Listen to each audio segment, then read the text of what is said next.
hour, you're going to be hearing from several experts, people affected by these issues, and lots of leaders within the space.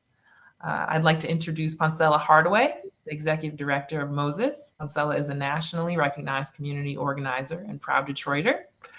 She led Moses as an executive director since 2004 and is a national trainer with the Gamil Foundation, having trained organizers in the US, South Africa, Swaziland, and the UK. Next, I'd like to introduce Dr. Brandy Brown, founder of Sadbury Singer, a Detroit-based public benefit corporation specialized in equity-centered climate data analytics, predictive modeling, and advisory services, the former director of Michigan's Office of Climate and Energy, where she led data-driven energy policy initiatives and identified equity gaps in utility programs. Third, Norman Clement, the founder and executive director of Detroit Change Initiative. They use civic engagement and youth leadership development as tools for grassroots building power in Detroit's frontline communities. They're committed to energy justice by empowering Black Detroiters to influence policies that impact housing, utilities, environmental health, and climate resilience.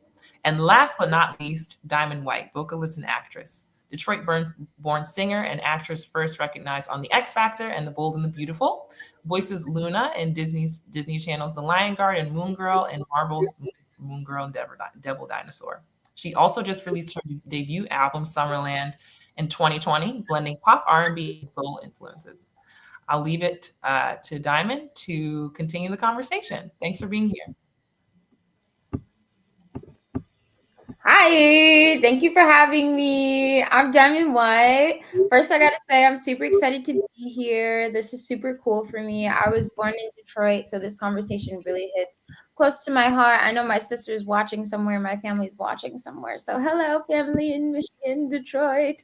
Now I'm pretty new to the world of energy justice and climate activism, but one thing I do know with my work from mental health is that everything is connected. And when our environment is under stress, we're under stress, whether it's the rising costs of electricity or unsafe air or water or the anxiety that comes from just not knowing who to trust. I know that can be a pain. And for a lot of folks, especially in a community like ours, sorry, that's my dog, Pepsi. I know for a lot of folks, especially in our community, the impact is real and it's personal. And that's why I'm honored to be moderating this conversation today with some brilliant leaders who are working to take back our power, literally and figuratively. So we're here because the people of Michigan deserve better. And that is the truth. And this is not just another webinar. It's a real opportunity to learn and plug into a growing movement, because in Michigan they've had enough of the blackouts and the high bills and the broken promises. So whether this is your first time like me hearing about all of this, or you've been following along for a while, everyone is welcome. You belong here. I'm so happy you're here, and it feels awesome and exciting to learn alongside of y'all and be a part of something that feels like the start of something new. So let's get into it. I'm so excited. Okay, so panelists, in your view, what's the biggest problem with how utilities in Michigan work right now, and who's being hurt the most? Poncella, I think I'm gonna take it to you. Okay. I want to give a little bit of history of how we got here as an organization. And then I want to go into a little bit about how we transitioned the work. So in 2020, if you remember, there were a ton of blackouts that were happening in Detroit, Metro Detroit area. And during that time, we were also fighting against voter suppression. As you know, around the country, this was a big deal. And many corporations made promises about they support Black Lives Matter. They support they're against any kind of voter suppression. So those are just like statements that were just posted on their website or on a newspaper or whatever. And when we realized, wait a minute, how do we hold these corporations accountable? First of all, we in our view, they had a lot of power. And at that time, there were legislators in Michigan that were pushing voter suppression bills. And we were trying to figure out how do we actually navigate that? and how do we put pressure on our legislators?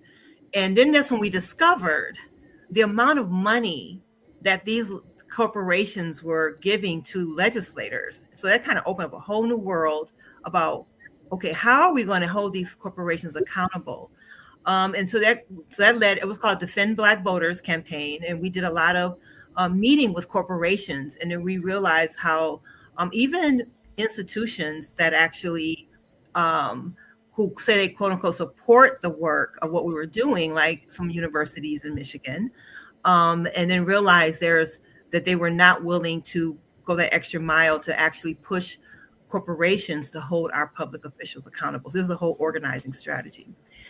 So then, and I'll tell a little story a little bit later, but just to give you some kind of context about what's happening.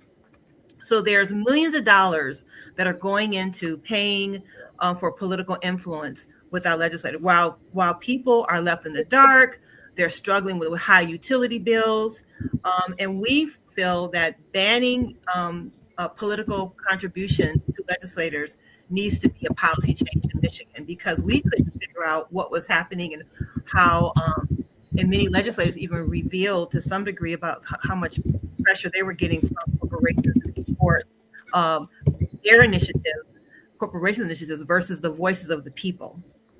So we kicked off our campaign. You can go to our website and you can see the number of legislators that signed on. But we were just frustrated, and we wanted some really bold policy changes. And I can go into a little bit more about that. But just to give you some context around rate increases, and then the lack of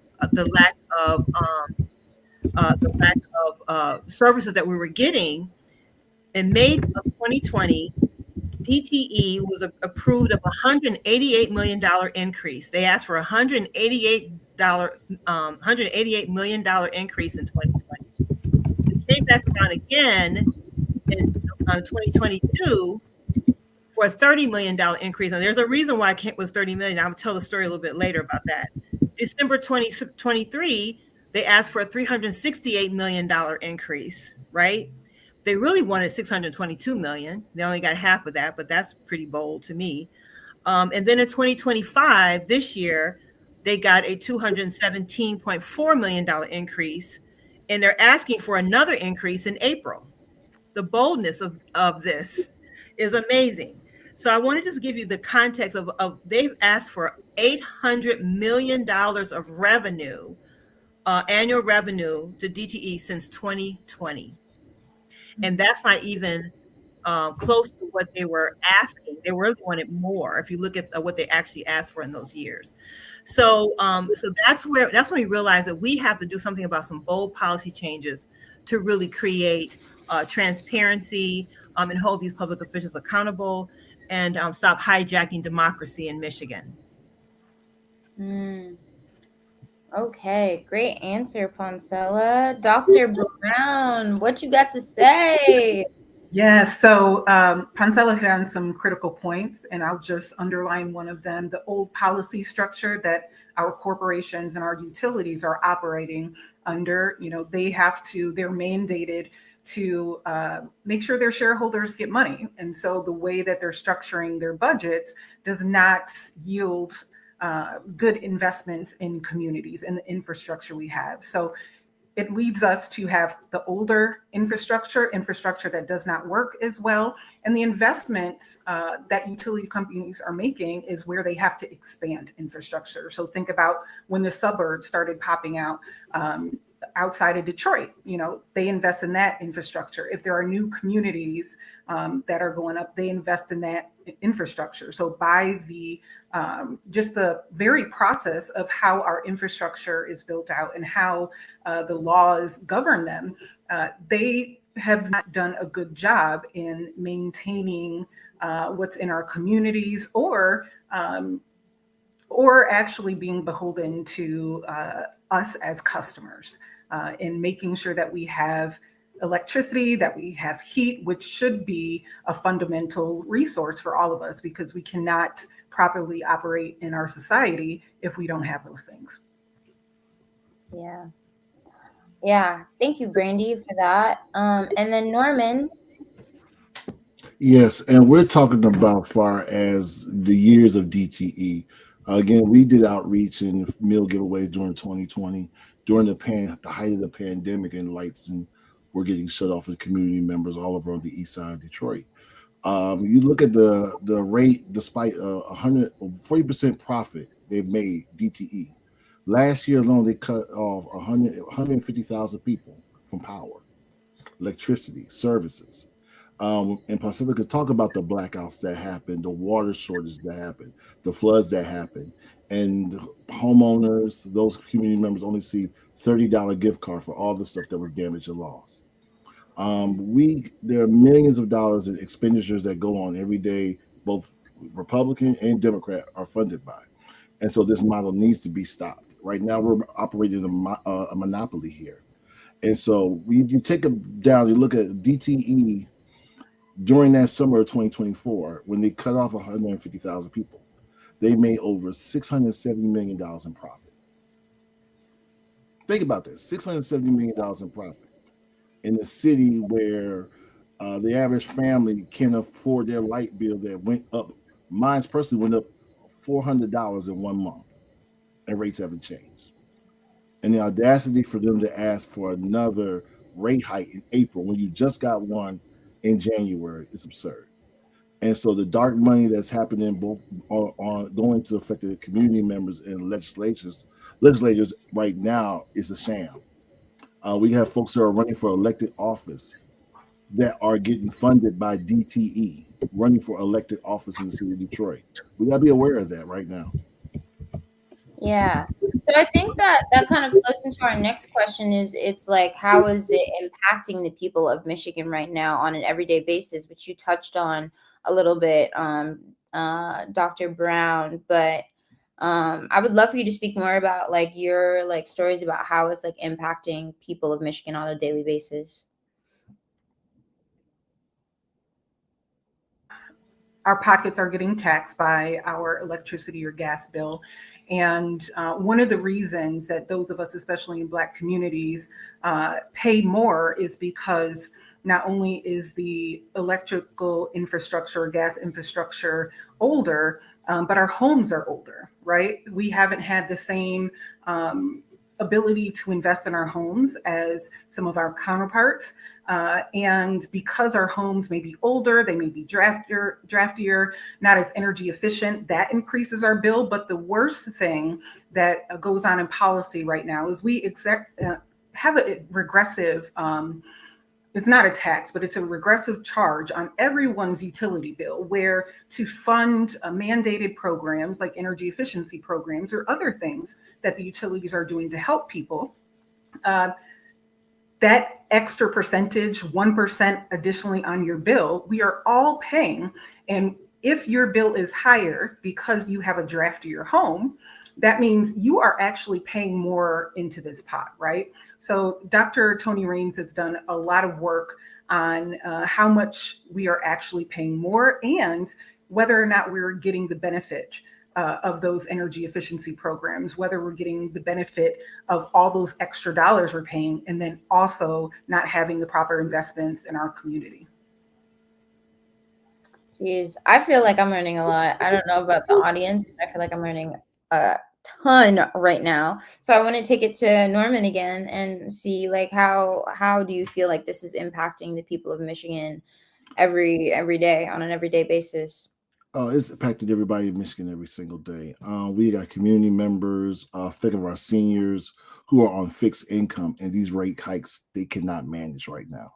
And DTE shuts you off if you're $1 behind, or $3 or $5 behind, and you miss that $1 shut off fee, and you get shut off. So you got to pay a shut off fee to get on, and then as you get your money drawn out of your account, now you have to pay cash at a cash machine up at a community center or a place that's not really accessible to members. So they have to go out of their house to pay that machine, to pay those dollars amounts off constantly every single time going in every single time. And so our members right there, you're talking about far as those who are on fixed income, those who are doing outreach in the community, who are just trying to live every single day lives. And right now, what's going on in the world today right now, money is tight. and it seems like the rich are getting richer. Right now, their stock price is at $135, and they look like the only company that has not felt any effect of the climate of what's going on Wall Street. And so this is really affecting everyday human people. I mean, right now, DPSC schools have washing machines in the schools because when your power's cut off, you don't have access to your washing machine. And so folks, kids who go to school have to go bring their clothes with them, because if they tell their faculty that they lost power, lost water, then you got social services involved. That's what's going on every single day in the communities in the city of Detroit. Wow. Wow. That is insane. That's something that I didn't know. Oh my goodness, Norman. Thank you for that, like, piece of knowledge. And then Poncella, what's your take on this? Oh, Poncella, I think you're muted. I agree with Dr. Brown and Norman on what they said. I mean, that's real. The other thing is, there's this whole, when you think of politicians rolling out new initiatives like, oh, we're going to have new housing. Well, great, you're going to create affordable housing, but people can't afford the utilities. What's the point of building, more affordable housing when people can't even afford the utilities? So I feel like our priorities, particularly with our politicians, are kind of out of whack in terms of their beholdens to the people who put them into office. And making sure that they're safe, that they feel secure in their communities, that they're able to live in those communities. So I think our priorities are turned around, even as we look at what's happening now. Because when you think about, and I'm going to go there, with the election, everybody, it doesn't matter what political side of the spectrum you're on, you're all impacted by these high utility bills, these blackouts. So I feel like that's something that it's a unifier, unfortunately, in terms of when we were going out knocking on doors in pretty areas that we didn't think that were going to support us, were downright ready for the fight. So it has been a unifier in terms of looking at what's impact. Now, given where we are right now, is even more of a unifier in terms of what we need to start fighting for together on legions that we never thought that we would ever be on. So many people are impacted by it. And I mean, I look at just pay my bill and I'm like, what the heck? It's $80 more than I normally would pay. And that's not, I'm sorry, Norman, I know yours is a little bit more, but sometimes it's just me. But I just feel like if a senior citizen can't afford utilities, I'm struggling and I'm working. So we have the working poor, we have the spectrums of people who might not have a job, but people who are working as well are struggling. Food is high, utilities are high, rent is high. And it's just, it's ever. And then we think about millionaires who are just getting this $600 million profit. That's not, don't talk to me about cutting a tree down, because that's what they'll say. They want the money to cut trees down. Jeez. Okay, so this leads us to our next question. It's, how do we make sure these big utility companies aren't doing this? Like, how do we keep the power on? How do we keep the costs fair? And how do we protect our environment? Like, what can we do to make that happen? So, Norman, I'm gonna shoot it right back to you. Yeah, I think number one, show up, talk. You are the expert. And I tell this every time. I'm going to also say on the election, we are the experts. We live our lives daily. We know what we can afford, what we can't afford. There's great organizations out there that are doing the work outside of ourselves. Michigan United and Detroit Action have been leading this charge for a long time. And you could join those organizations. I'll drop the links in the chat, and you can highlight what they're doing and get a part of those panels. But you could advocate. Remember those who are running that you elected office those 2 years ago, who have been in Lansing, and right now this is a local election. And guess what? Some of those folks are running for local seats here. Some of those folks received lobby dollars from DTE. So as a citizen that's voting for this election, the upcoming local election, that local matters, your voice right now is to go out and make sure those folks, they say we're not accepting another rate hike or anything from those members. Get active, be involved. There's several organizations that are leading this charge every single day about getting those rate hikes down. And one thing about Poncella said about the trees, they said that's another misnomer that they lobby so they can get funding for trees. Well, I deal with so many people that call our organization say, hey, DTE is supposed to cut these trees down. They're affecting my wires, but they say I got to hire somebody to cut them down. So the messaging there alone, they're not doing the interest of the people, even though they got funding to do that stuff, what they lobbied for. And so right now, as a folks, we can come to different organizations and go to these meetings that they have every single time on every quarterly, in these meetings, and make our voices heard and concerns heard. Yes, I'm hearing be loud, be very vocal about what we need. Poncella, how do you feel about that question? What do we need to make sure these big companies are doing the right thing for us, like keeping the power on and our costs low? Yeah, I mean, I agree with Norman, and for the record, Taking Back Our Power were a coalition of Michigan United, Detroit Action, Moses, Mothering Justice, and Michigan Emerging Justice, all Black-led organizations that started the campaign and then moved towards this Take Back Our Power strategy. And part of that is we have, when a legislator gets 5 phone calls in one day, they panic. They don't hear from us. If it's nothing but making a phone call and saying no, go to the meetings, go to Michigan United's meetings, go to Detroit Actions. Moses has meetings as well. We have these town hall meetings. We have the numbers. Just make the phone call, because they panic. If they're not hearing from us, they're hearing from the corporations. They are there all the time. They have lobbyists up there all the time in the people that we elect into office ear. The local officials right now, who are they listening to?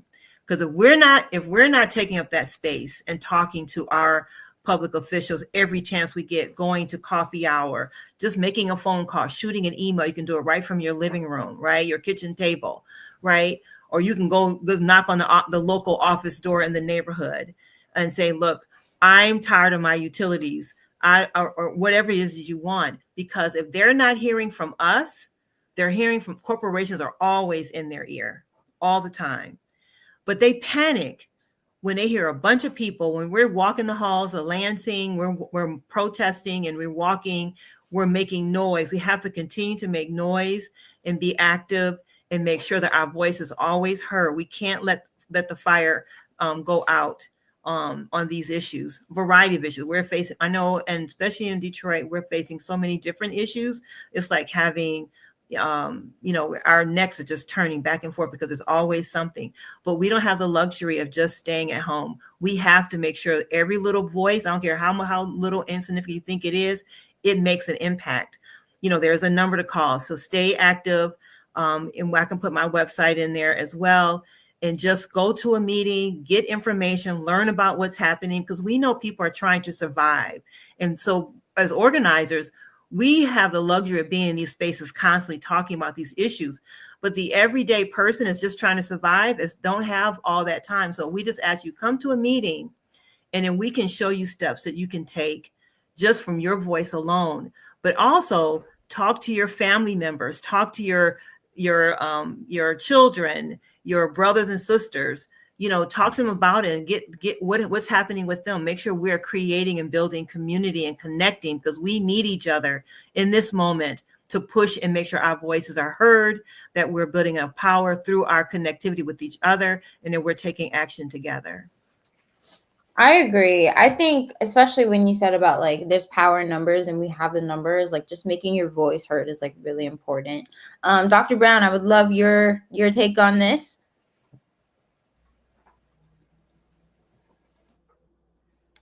Oh, I think you're muted. There we go. Can you hear me? There we go.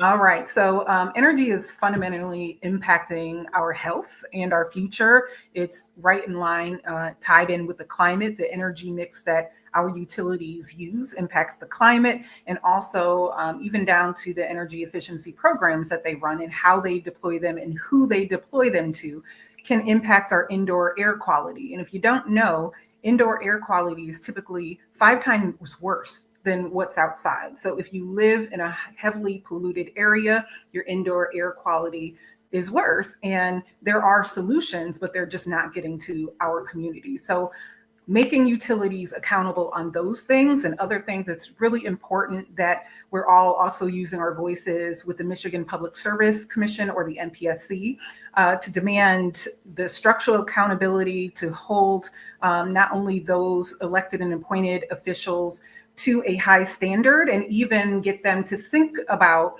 whether the standards by which we are operating and holding utility companies to now even fit with the day and age in which we live. Because remember, a lot of these laws are old. And so how we operate and the reliance, the heavy reliance we now have on electricity is rather new, from even the 1970s. So if we are expecting our community members, our students, to be able to educate themselves, they need the internet, and energy comes with that. So I think we need to lean closer to energy being a right, definitely in these Michigan winters where, heat is important.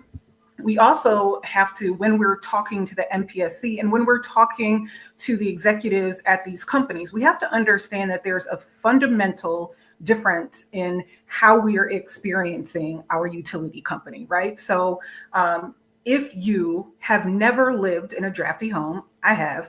If you've never lived in a drafty home, you don't really understand the connection to a drafty home and that energy bill. If you have never lived in a redlined area, I have, grew up in one, and an EJ area, you don't understand the structural inequalities that is making that bill higher. And so with that fundamental lack of understanding, and I think we all know, it's one thing to hear, it's another thing to feel.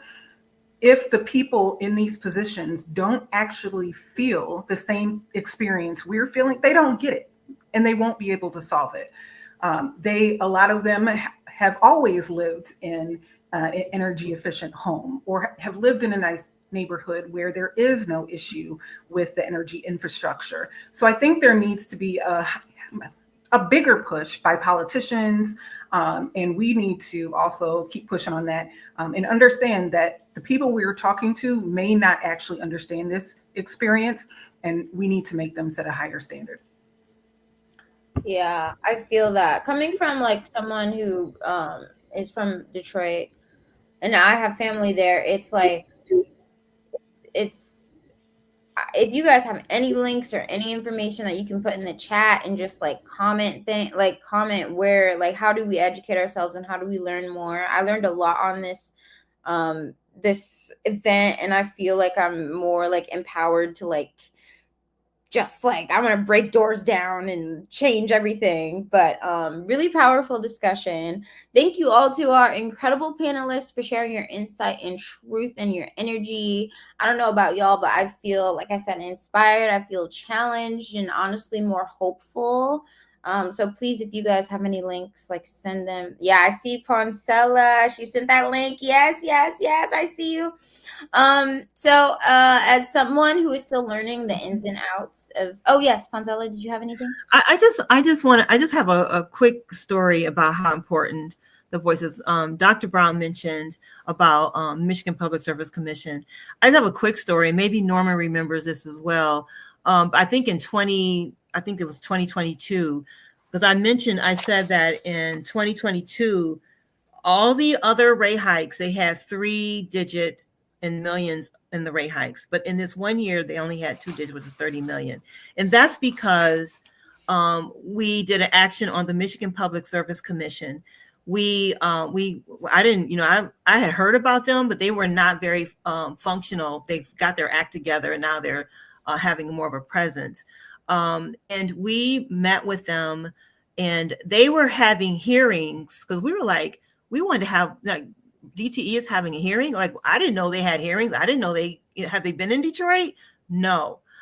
So we put pressure on the Michigan Public Service Commission. We met with them, but we had to cut a deal. We had to cut a deal because they were having hearings around the state, but there were like only a handful of people showing up. They were going to the communities and they were having their little meetings as the commission, and they were not getting the support. And they said, well, if we come to Detroit, then you have to help us. You have to turn out at our commission meeting. And we said, okay, but you have to get DTE to have a hearing in Detroit, because we were like, why aren't they having in Detroit? So we actually did an action.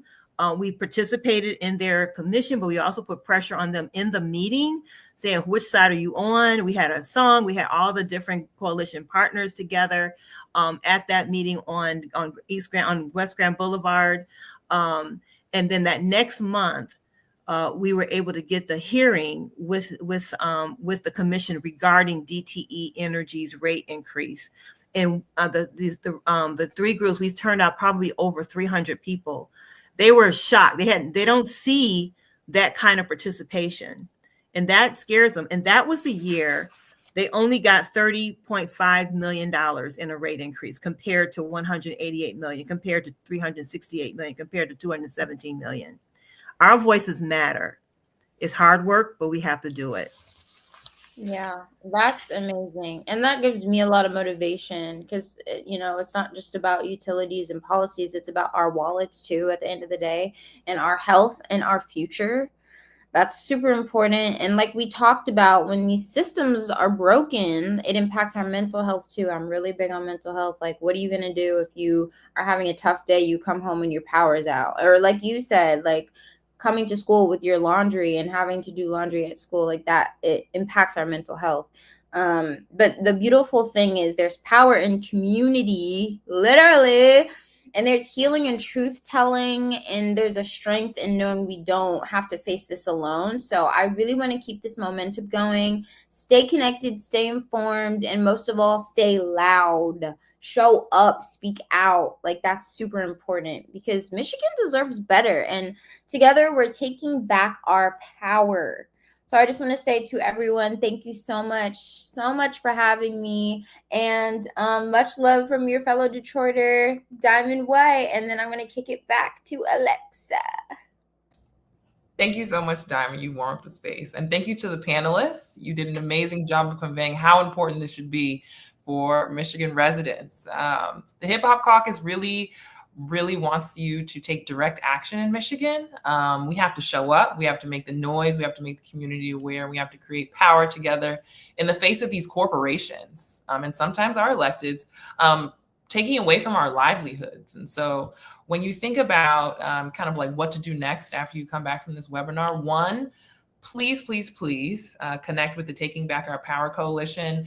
Everyone's help is very necessary. Please pay attention to upcoming months. They'll be very important when it comes to kind of like moving things forward.